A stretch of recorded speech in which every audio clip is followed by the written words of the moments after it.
For many immigrants, it's a traditional story. They want you to take traditional paths like accounting or law or medicine because they appear to have high job security. The fact that I was able to have a paid internship at the Getty right after college, it was good leverage for me to convince my parents that art history was worth pursuing.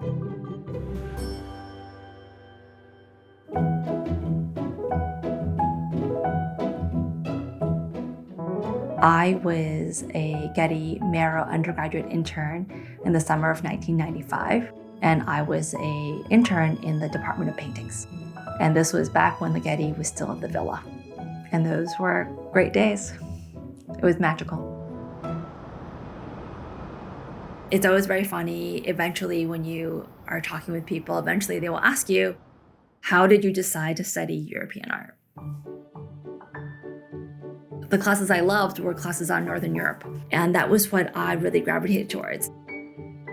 Now, as a museum professional, the whole sort of impetus to diversify collections is responding to so many visitors saying, oh, well, I want to see myself reflected in the collection.